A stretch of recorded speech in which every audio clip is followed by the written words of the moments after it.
Hello and welcome to Efatha, meaning Be Open, a podcast about overcoming confinement, restrictions and living your full potential, bringing illumination to your darkest moments, tearing down the walls that kept you from living the fullness of life, coming out strong, refined, into fulfilling your purpose.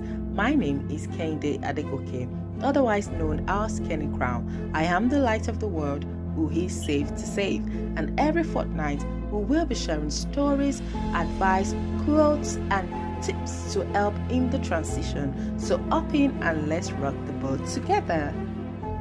Welcome back to another episode of a Father podcast. And it's going to be an amazing one. Like we all know, it's the month of love, and this is what we're talking about love. But today we will be a little bit digressing, and this is for people who are above 18 who are ready to get married. So, today with me, I have an amazing guest. Who am I speaking about? I am talking about no other person other than Bridget Elesin. Thank you very much, Ma. It's so good to have you here today. Thank you. Thank you for inviting me. Thank you for all the good job you're doing. Thank you so much. Thank you. Thank you. That is amazing. She's here. Amazing. But today we'll let her introduce herself how she wants to introduce herself. So the floor is yours, Ma. Can you tell us who are Uh-huh. you and what do you do? Okay, I am Bridget Elesin, and I am, most people call me the domestic goddess because Ooh. well, that was my title for a long time before I became a coach. Okay, so right now I am Bridget Elesin, and I am a life interpretation coach and marriage coach. Okay, and so I have done a bit of how will I say it now? I've done quite a lot. So I'm what you call the complete woman. I manage the Complete Woman Network online. I also am a wife to my most favorite person in the world, Tunde Elesin. And then we have three teenagers as children, two girls and a boy. And apart from that, I'm an author. My calling is towards men for fathers. Basically, I have a strong calling for fathers, how to help them make fatherhood memorable for men, especially, and then how to help them become the complete man where they are able to step up in their role as husbands, as Mm, fathers, and then just do what they have to do to ensure that they groom and grow their children, in the right way. I'm a mm, believer, my faith, I'm a Christian, okay?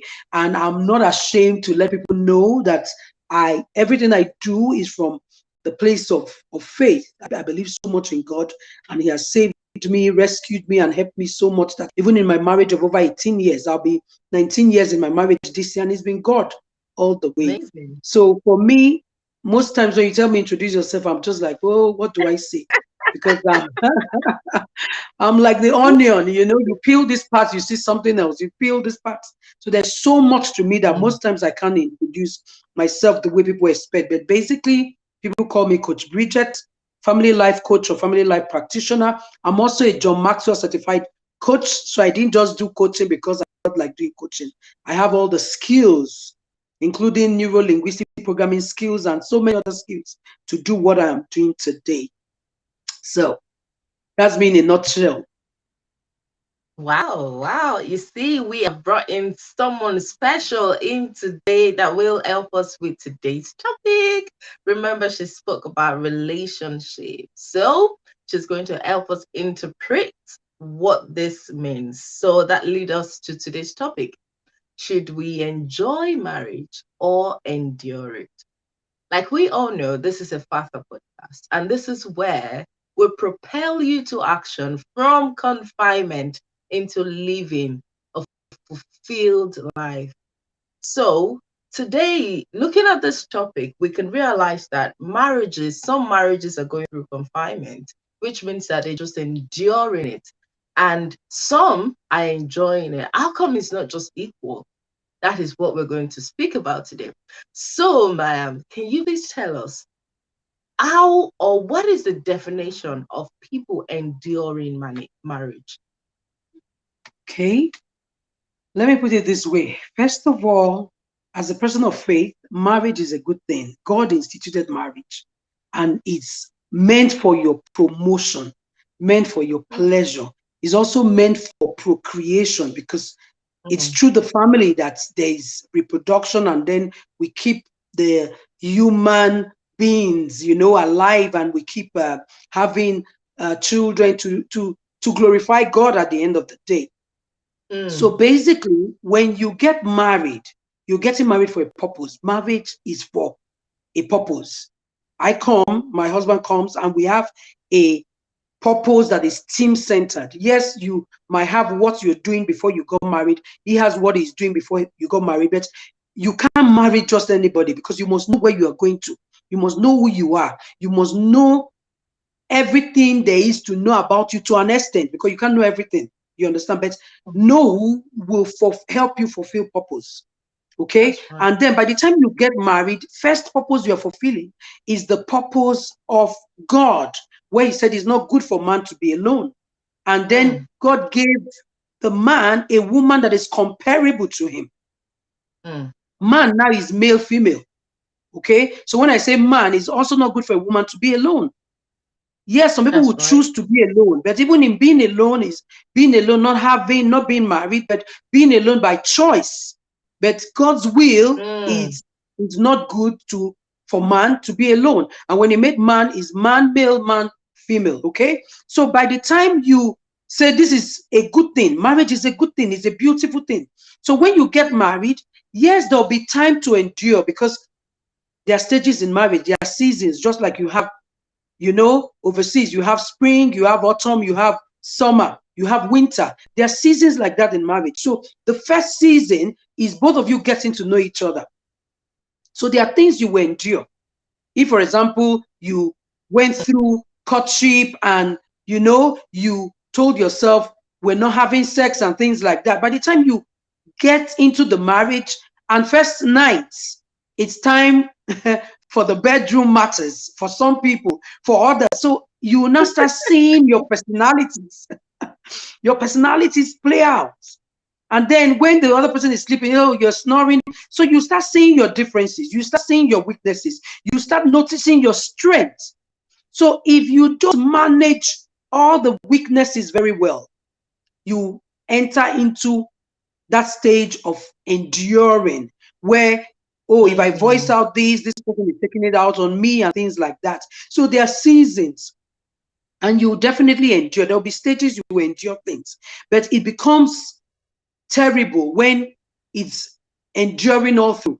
You can't stand the person, you can't be free with the person, you can't plan, you can't do things together, and then it becomes a pain. You know how they say it in where I come from, like, are you peeling onions? You're always crying. You end up mm, crying all the time, because when you peel onions, there are onions that have a lot of sulfur. As you're peeling, it's getting into your eyes, crying as you're peeling the onions. So some marriages become like that, where it's just you're mm, suffering every day. Is like, when will this end? Every day. And then people's mm. bad attitude in marriage as well can make you say, I'm enduring his bad attitude, I'm enduring her bad attitude. But usually marriage is for enjoyment, more of enjoyment than Mm. enduring. Okay. Wow. Wow. That's amazing. Thank you very much for that definition of enduring marriage. And I just want to quickly lay emphasis on the three P's that you've just given us. You said that marriage is for promotion, pleasure, and procreation. And then you went further to speak about marriage. There's some certain things that you have to endure in marriage, but Yeah. it should not be just you enduring every time.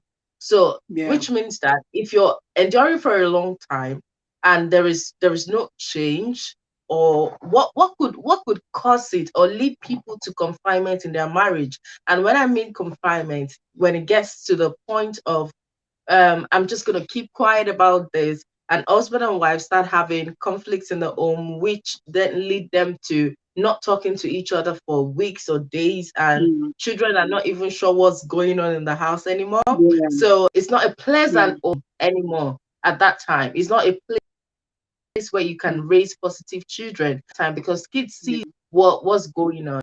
At what point do we get to those places, or do we still endure it until there is a change, or is there any process to that? Okay. Basically, it starts with before you get married, you need to prepare.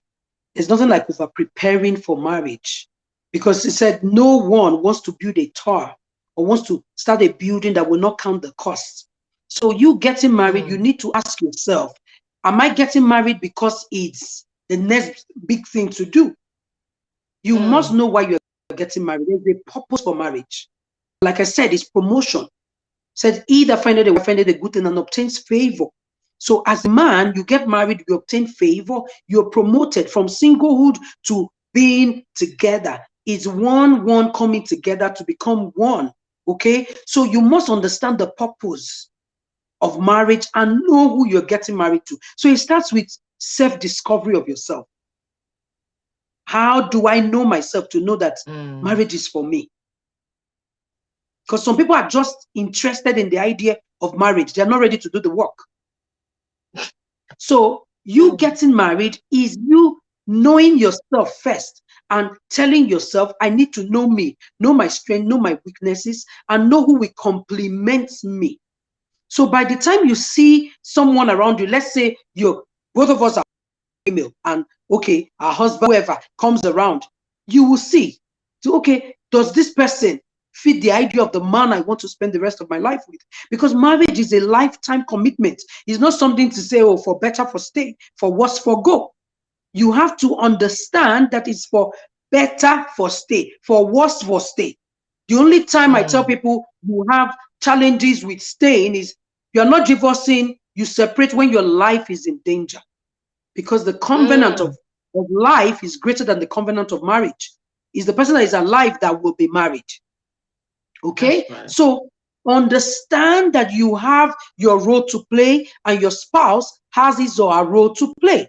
So understand yourself and then understand the person. When you get married, it's like you get your certificate. You know how they do it, marriage certificate, before you even start the school, before you get to know the person. So once you get to the marriage, you start studying the person. What are his likes? What are her likes? Get to know each other. What are their temperaments? What are your personality? You have to spend time, because if you don't spend time understanding each other, my sister, you will spend more time enduring than enjoying your marriage. If you don't take time understanding the person you're with, and you don't take time, before it was me, it was you, now it is us. You don't take time bonding to become one, to become a team, you have problems. And when you're a team, in a team, you know what team members do. You bring value to the table. He brings value to the table. We keep bringing value. But when one person, the value is one-sided, you will start enduring. That's right. You start enduring. So we have to know ourselves, come to the table and decide, do I want to endure or enjoy marriage? I told myself from the get-go, I want to enjoy marriage. And so it started with the person I said yes to. I didn't want any drama. Yes, There my was husband has his drama. intentionality. He has his drama, but I can deal. I can deal. Okay. I saw some of those drama coming. Okay. This is how he is. This is his kind of person. So know yourself and know what you can stand for. And then know the founder, the author of marriage. Let me put it that way. Because the truth is, you can't do marriage without the help of a divine being. So if you are not my faith, what is your faith? Do you believe in God that as an instituted marriage? Because you will need help. Sometimes the person is this way. He wants to do right, but all of a sudden he finds himself not doing right. Sometimes you want to do right and you find yourself not doing right. And that is where you need understanding, where you need the God factor, where you need to be each other's friend and help each other through season in life that you go through. So marriage is not a bed of roses. I'm not going to come here and deceive you that, oh, it's going to be enjoyment all through. There will always be time to endure.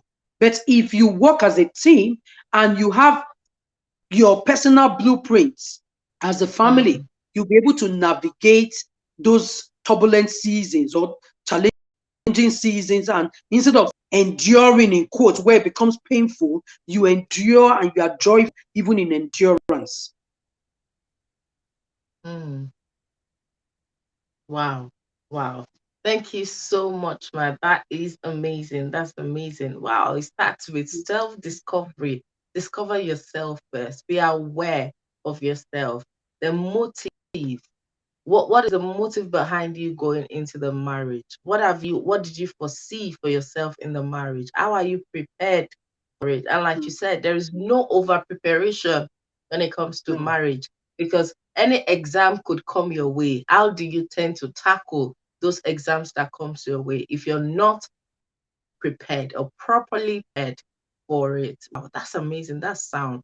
Thank you very much, man. I was just wondering if someone is out there and they are confused on what they can endure in marriage and what not to endure. When does it cross the line from being this is not something I can endure anymore to, okay, this is what I can endure? What are the examples that we can actually state to say that? Okay. For me, let me start with what you should not endure. When we're saying that marriage is to be enjoyed, and you've said it that at some point. Okay. I will tell everyone, male or female. Okay, male, female, please don't endure abuse when you're being physically abused. When the person is abusing you and is affecting your mental health. There are people that are married and there's verbal abuse. And then there's the abuse of, how do you call it now?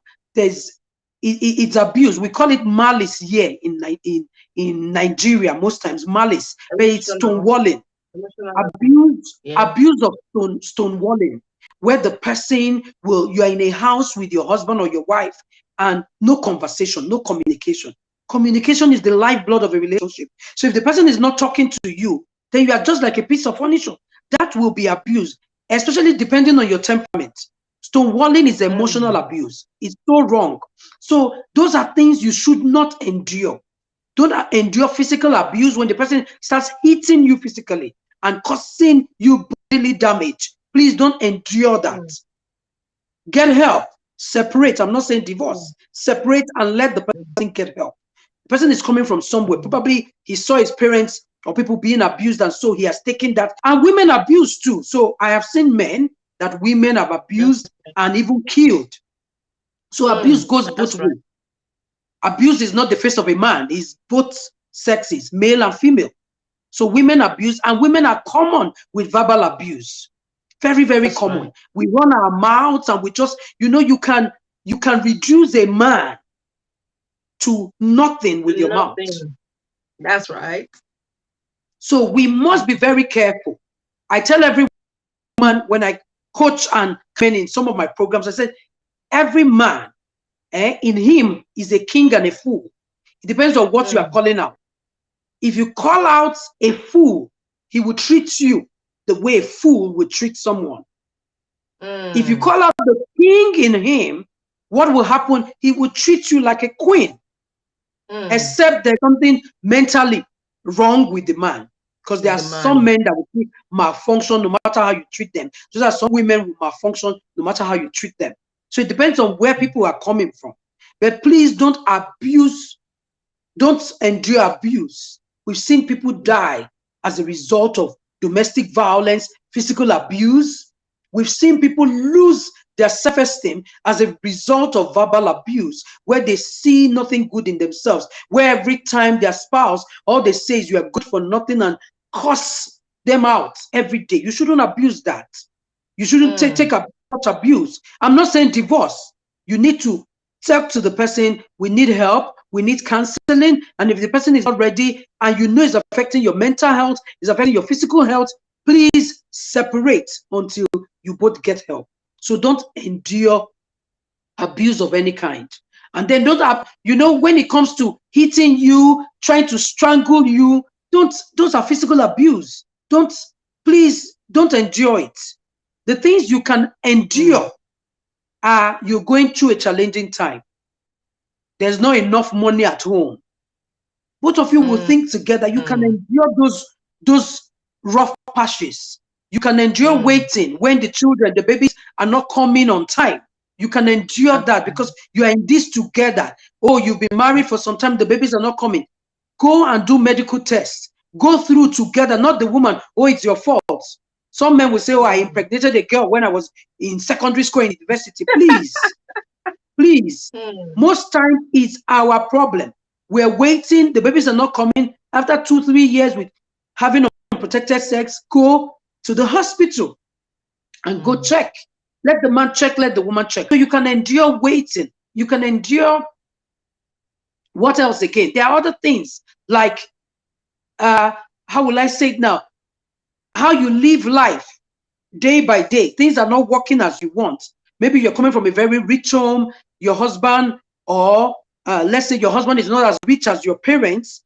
You can go through those moments where you are a strong support for the man until he becomes what you want him to be. Same thing, you can endure the woman, you know, being in a particular phase of her life and you going through it. You can also endure when both of maybe one or the other person is having health issues, because it will happen. Some people will fall sick. They were not sick before the marriage, and then along the line they became sick. You can't dump your husband or your wife when they become sick. Oh, I'm tired. You need God to help you. You need a support system, and you need to be there for your spouse. So those are things you can endure, and so many more. But what I'm saying is, please don't endure abuse. Don't endure when a man or a woman is trying to strangle you, when the person makes you feel worthless every day with the way they speak to you, where they don't honor you, they don't respect you. Don't endure that.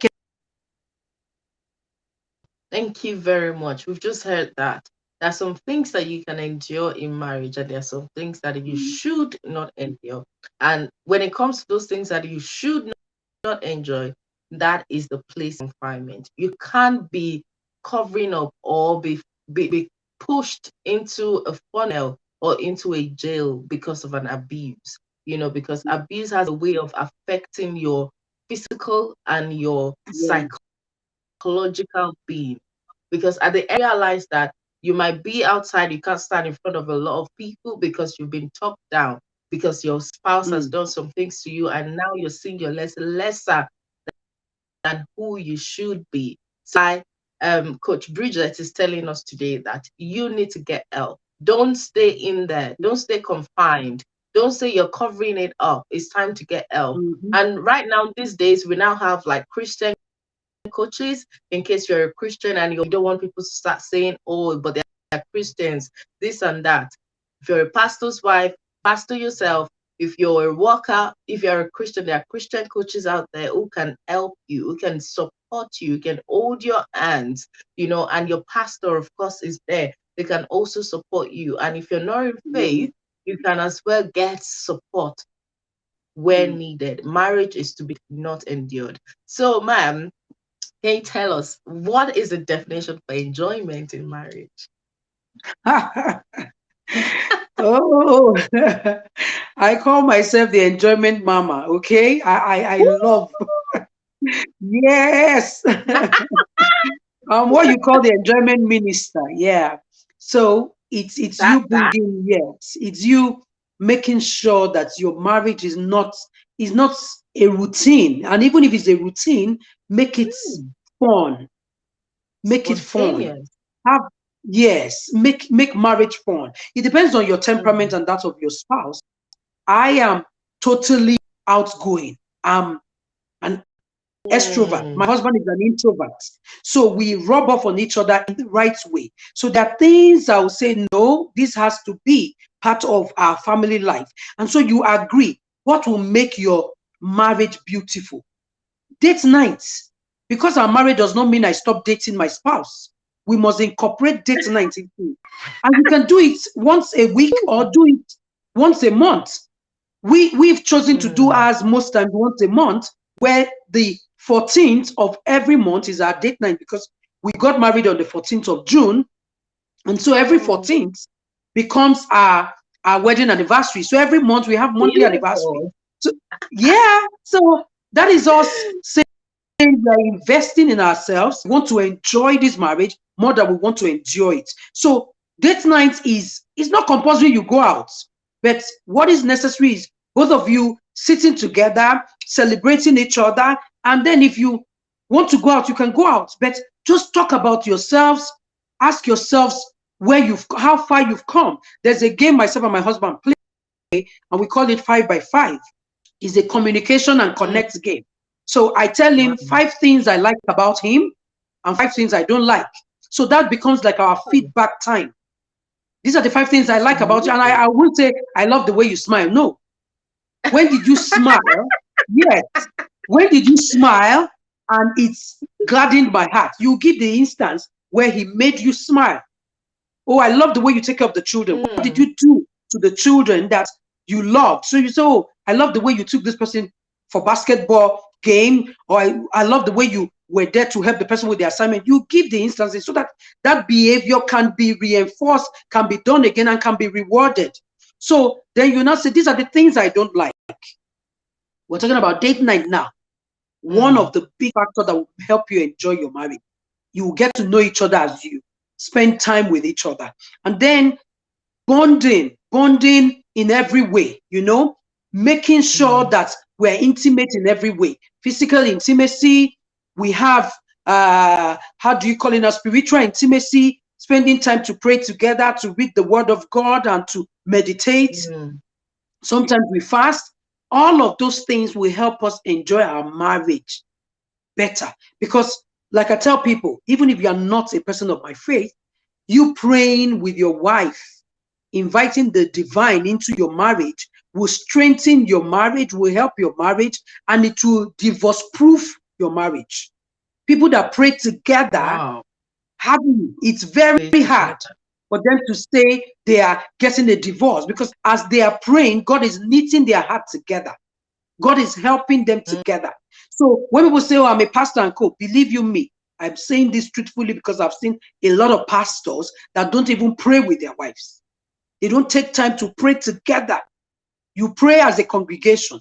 You pray, but they don't pray as a family. They don't spend quality time reading the word and saying the word of God together. So what we're saying is not prayer that we pray publicly. Is you having intimate prayer life with your spouse. That will help your marriage. And that will also help both of you to discern and be sensitive to each other's needs. And then having recreational intimacy, where you are not just, people, oh, because you are not married, you be furniture. No. Outings. Cut your wife. Make sure you are there for your husband. Make sure you are doing things together. Work as a team. Myself and my husband were a team. Most times, if you see me, you see him. Okay? Wow. Because we do things together. And because we do things together, we're in each other's world. Yes, we have things we do separately, but what happens is it brings us together. And so we have a bond because we discuss things, we do things. And also, even in parenting, we do it together. He will not say when the children come to him, go to your mother. No, my husband is not that kind of person. He's hands-on. He's intentional. He's a consummate father. And so he's there for them as well. And then you give each other space. I'm not saying don't be a team, but at the same time, you need to have space around you where the other person can flourish and be themselves and have their career goals, have things that they want to do for themselves. And you are being supportive of the person's dreams. Okay? So please, all of this, when you practice it, will help you enjoy your marriage more. Spend quality time together. Be present, not giving presents all the time. Some men have this habit of, yes, if your wife's love language is gifts, give gifts. You can buy a house, buy a car, give her trips abroad and things. But sometimes it's not about the gifts, it's about your presence. She wants to enjoy the gifts with you. It's your presence over present. So be there, be present, be in her world, check up on her. And for you guys, if you're listening, a married man, the more you pay attention to your wife's love language and speak it, is happy wife, happy life. The more you speak it, the more you cash out in the bedroom. Because a woman that feels love, feels valued, feels honored and special, you will cash out in the bedroom. Because when you come, she's ever ready because you've been kind to her in your words. And the same thing with the men. If you as a wife, you respect and you know your husband's love language, respect, no matter his love language, respect is a love language for every man. Bible says love and respect for the woman. That is Bible standard, love and respect. So you respect him. And what is respect to my husband is different from what is respect to your husband. That's right. Okay, so don't say because you saw your mom kneeling down, you want to come and kneel down for your husband. That might not mean respect to him, because there are women that can kneel down and will still insult you and tell you your life. They're good at seeing you in the morning, kneel down, but yet they will verbally abuse you. No, ask your husband, what does respect mean to you? Ask your wife, what does me loving you mean to you? Love them the way they want to be loved. Respect them the way they want to be respected. And that will just help you enjoy your marriage.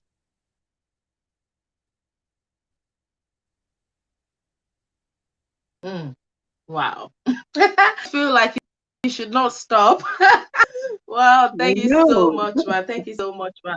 Isn't that amazing? You just hearing what love should be, what marriage should be, and then just trying to picture everything that is being said and trying to see where am I failing, or where do I need to intensify more effort, or what are the things that I need to, copy, from this, or what are those ends, It's so good to hear about love. God is love. How can you speak about God and it's not loving? Why wouldn't people not just want to love what you're talking about? So thank you very much, man. That's amazing. That is amazing.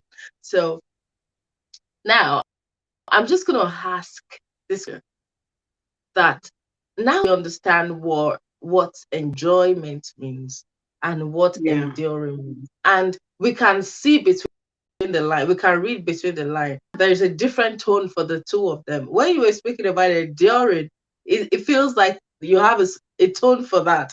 And when you're speaking about love, enjoying marriage, there's a different tone for it.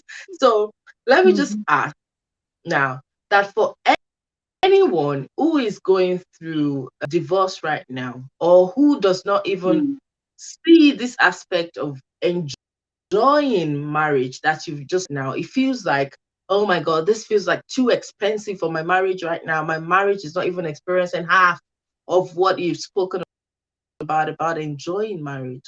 What things are there steps that they can take in helping them enjoy marriage, or how can they lovingly endure those times that they know that it's a phase in their marriage? I'm not talking about abuse now, because you spelt it out right, that you should not abuse. You need to seek help, immediate help. Once you know that it's an abuse, before it grows wings and start growing bigger, seek help. But to those people that they are going through, one or the other, difficult times, and they're still thinking, how can we even enjoy it while we're going through this season? Is there any step, ma'am, that we can take? Okay. Yeah, there are steps to take.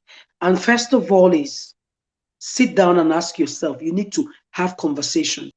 Like I said, communication is the lifeblood of every relationship. When couples are not communicating, when they are not talking, when they are not in each other's world, a lot will go wrong. So now you notice that you're having challenges. You have to sit down and ask yourself, why did I marry this man? Why did I marry this woman? Why did we get married? There was a purpose. There was a plan. For maybe the woman got pregnant before the marriage. So I married her because, yes, the baby is still there. But then there was something you saw beyond, because you can't just sleep with anybody. You slept with her or him because you saw something. But still ask yourself, why did we get married? And sit down, and how can we make this marriage better? Sometimes you might not be able to help yourself, because you are both coming from maybe wounded past, coming from things. You need to drop the pain and say, you know what? Let's start afresh. And you can have a new beginning if you are both ready and willing to work with it. For faith, please trust God. Trust God to help you. God, you are the owner, the one that instituted marriage. Please help us. And then if you can't resolve within yourself, get a professional. Get a professional. I am a certified marriage counselor, marriage master mentor. Actually, from the Institute of Marriage and Family Affairs, TIMFA USA. I'm also a trainer. I'm an affiliate member, so I train. And I'm also on the board of a trustee, myself and my husband. So you need help, and it's faith-based. So you might need help if you're a person of faith. But if you say, no, I don't want God into this, I also know the science. And there are a lot of counselors out there that know the science of coaching you right. So even if we say, oh, we don't want to pray, I always tell people, if you check the Bible very well, in the book of Esther, there's nothing like the mention of God. God does not have a self-esteem problem. So I can still give you solution without mentioning God. What you need is clarify your problem. Why are you having issues? Is it a temperament issue? Is it a background issue? Because sometimes people are coming from a different background, another person from a different background, and you are still living in your father's and mother's head. You're bringing their bad parts and everything into your home. So we need to clarify what is happening. Where are we having the issues? Is it communication? Is it intimacy? Is it parenting? Is it the way you feel loved? Clarify. Ask, what are the issues on ground? After asking yourselves, and if you can't ask yourself and you can't get it right, get a professional. Then the next thing is, what actions do we need to take to help us get the result we desire? The result you desire is to enjoy your marriage more than you enjoy it. So what are the actions? If you are the one that have been verbally abusive, can you stop abusing your spouse? Can you be a little bit more supportive?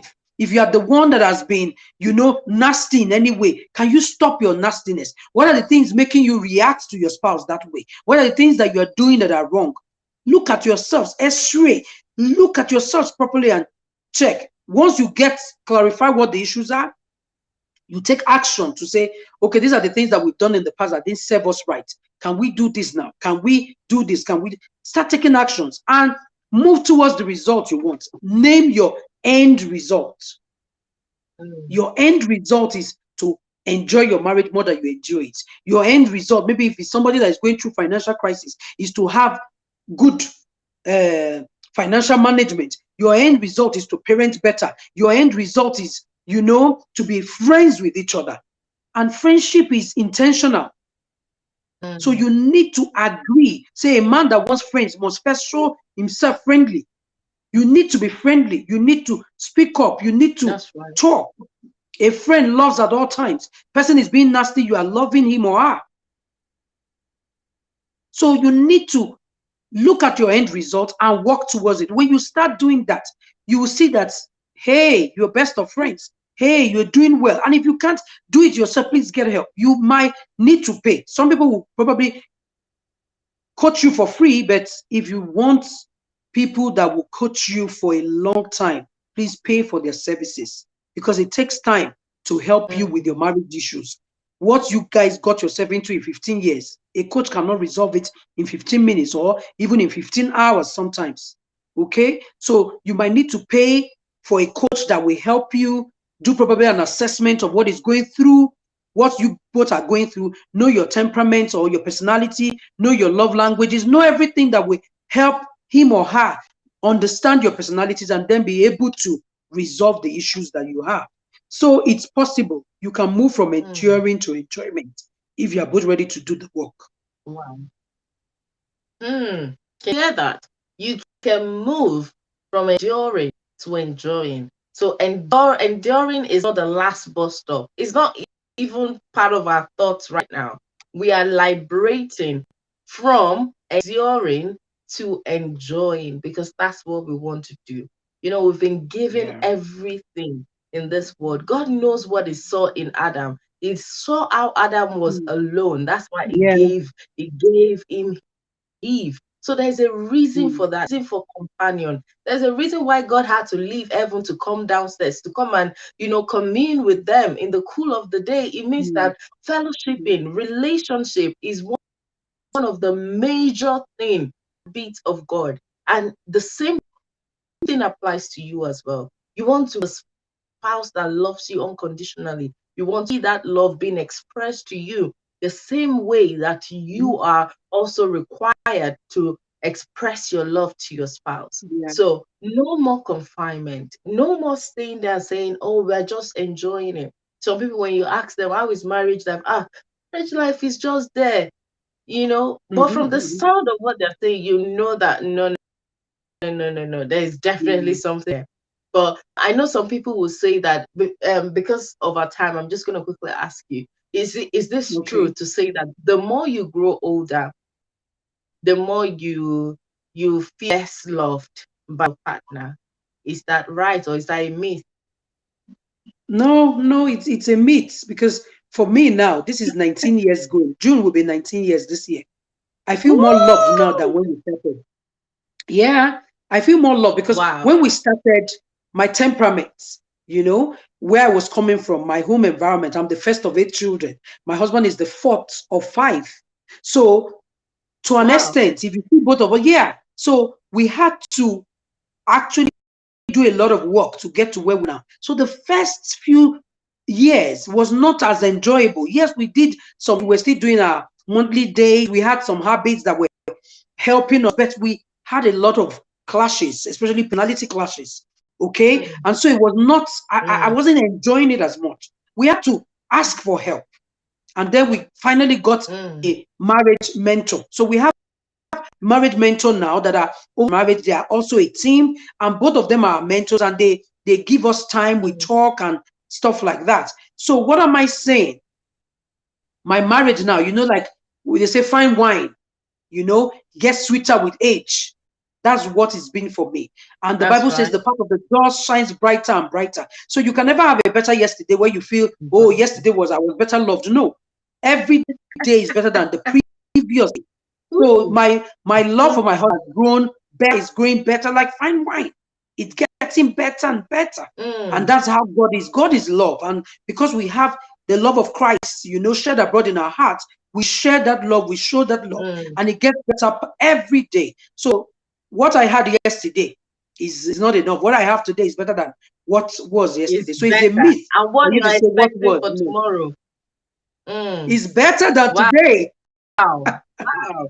It's better Wow. than. Can you hear that? Can you hear? If you're that person again and you're in your marriage and you're thinking, oh, he doesn't do this before, how come he's now doing this now? And you're getting yourself worked up. Please do not stay confined. Do not stay there. You've been trying to figure it out on your own and you still don't have a headway. This is the time where you need to get in touch, with coaches. Coach Bridget is a wonderful coach, and you might want to get in contact with her because it's a must. You must enjoy your marriage. I'm here to propel you to action, to say to you, stop sitting on it, stop enduring it. It is time to Yeah. love it. It is time to enjoy it. It is time to enjoy everything. Like either find out a wife, find out a good thing, and obtain Yes. favor from the Lord. How can you obtain favor from the Lord and then you're enduring in your marriage? It's not possible. Where Mm. you guys come together, where the man and the woman come together, your iron is supposed to sharpen one another. It's not Mm.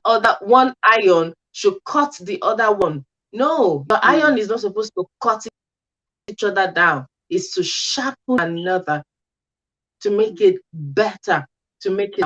And that's not to say that there is no time, there is no moment where things happen, but how do you Mm. quickly arrest that and prefer a solution to what is going on? Remember, even when we're talking about iron coming together, when they're sharpening each other, Yeah. you can see that there's a friction. Sometimes there's a friction. You can Definitely. see maybe some lightning coming out. That is to say that it may not as smooth as you want at a particular time, but at the end of it, you'll be both sharper together. Like Coach Bridget said, she said, their today Mm. is better than from where they're coming from.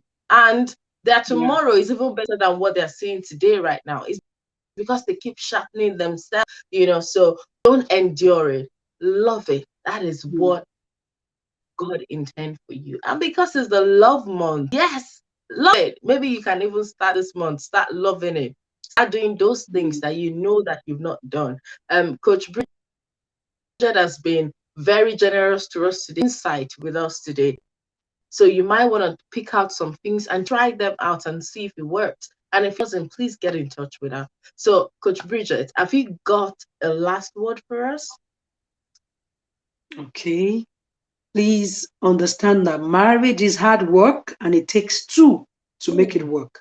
Sometimes one person can do the work and after some time the other person comes around. But the truth is you enjoy your marriage more when both of you two together are doing the work and making sure that this is the kind of marriage you want. And once you work as a team, believe you me, you will see the results because the two have a better reward for their labor. So please make it, enjoy it together, and make sure that you're doing marriage as a team. God bless you. Wow, thank you. And that's a safe landing. Come together, the two come together and enjoy it together. It's a teamwork. It's not one person, it's the two of you working together. And I hope that you've been liberated today with this topic. And if you have any question whatsoever, please send in your questions and we'll be delighted to answer every of your questions. So, Coach Bridget, can you tell us how people can find you? Okay, I'm on, will I say all social media platform is Bridget Elesin. You can see it's pronounced with H. The Elesin is pronounced with H, but it doesn't have H. So at Bridget Elesin on Instagram, on Facebook, and on Twitter. Though I've not been as active on Twitter, but you can go there. Then I have a website. I have a website, www.bridgetlyspeaking.com. You can find me there as well. I will start blogging faithfully now, but I have some content there and you can enjoy what I have there. And hopefully I promise to start blogging more. Yeah. So that people can get so much from me. But on my Instagram is powerful. I say that myself. You get almost weekly content from Instagram, and then Facebook I try. So please reach out. And if you want to send a private message, you can do that on Instagram. Absolutely. I'll send you my mail and my number. Yeah. If you want to reach out on Instagram, and then you can get my number and you can get my private. Thank you. My email. Thank you, ma'am. Thank you for having me. Thank you much. Can you hear that? Bridget is speaking. Thank you so much, Ma, for an awesome time. And to everyone who has listened to this podcast, thank you all for that amazing time with you. And we hope that you've been able to learn from it. I will wish you a very merry, lovely time. So till we see you again, it's bye from us. Bye now. Thank you for joining us this week on Airfather. Make sure to visit our social media platforms where you can subscribe to avoid missing out on the latest contents. We promise to bring you amazing episodes that will help you live a fulfilled life. Please visit us on Facebook and Instagram on Airfather Podcast. Kindly like, comment, and share the content for others to benefit. Your comments and observations would help us bring you amazing content. Thank you for listening and see you in 2 weeks' time.